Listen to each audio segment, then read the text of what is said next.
I came across this short video, part of a sermon, purporting to explain what causes atheism.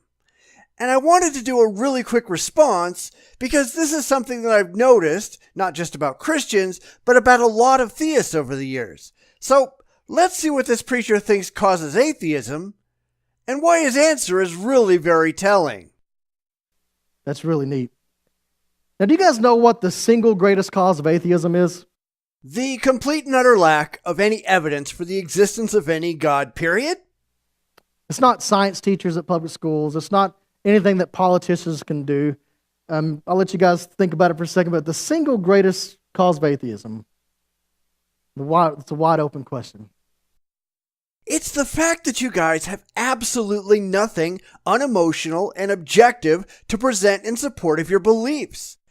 I don't think it really has much to do with science teachers and certainly nothing to do with politicians. It's just the reality that religion has nothing substantive to present for the validity of its claims. The single greatest cause of atheism is Christians. No, but that's really what I wanted to point out because I've seen this kind of claim time and time again.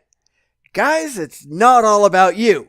The religious seem to think that it is, though, that they're actually responsible for pretty much everything that goes on, both good and bad. I mean, sure, they'd much rather take responsibility for the good things, but as we see here, they want the blame for the bad things too, at least depending on the context. I've noticed that it depends on the people involved. When it's a theist who has done something wrong themselves, they want to blame everyone but themselves. The devil made them do it. The sinful nature of man is responsible.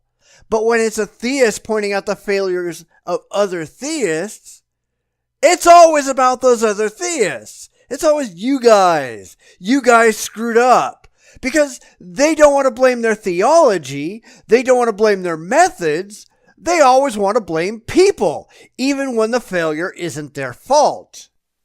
Christians that come into a room, similar to this one, they acknowledge Christ with their lips, they raise their hands, they may even be on stage at the church, and they do everything right in the building, but then they walk outdoors just like those and deny Him but the way that they live. That mystifies unbelievers. It blows their mind. No, it really doesn't. Now, yes, in the case of Islamic terrorism, I'm sure a lot of people look at these animals and they have no idea how to process what they do. But Islamic terrorism isn't what keeps me from converting to Islam. Christians shooting abortion doctors isn't what makes me an atheist. It's that religion, all religion, simply has no rational backing whatsoever. And I can only speak for myself, but that's the sum total reason why I reject religious claims. They cannot be supported with objective evidence. That doesn't compute. No, religion does not compute. But let's look at something non-religious for a moment. Alien abductions. I don't reject alien abductions because of the actions of so-called abductees.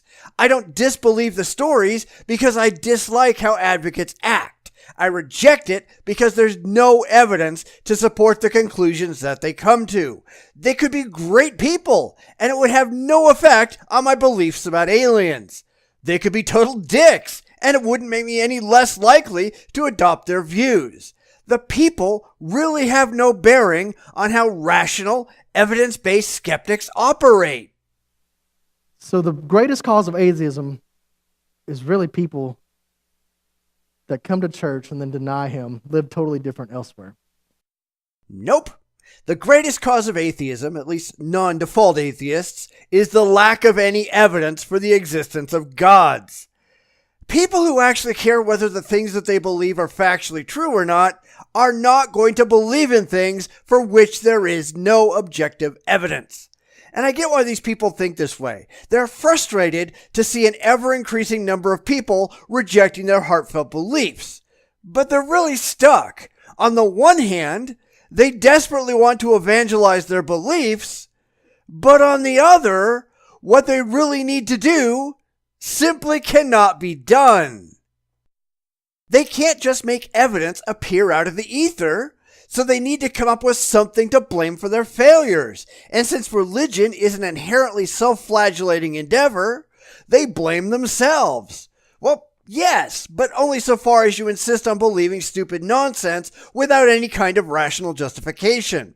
You're certainly to blame for your own intellectual failures, but are they to blame because other people don't buy into their laughable nonsense? Not really. This is another place where I think they've almost got it. If they tried just a little harder, they'd be almost there. They're so close, and yet so far away from the truth. The cause of atheism is the stupidity of religion. The only fault these people suffer from is not recognizing that the things they believe are idiotic. If they could just shift their thinking, they could join the ranks of the rational. And wouldn't that be a good thing? Everything changes.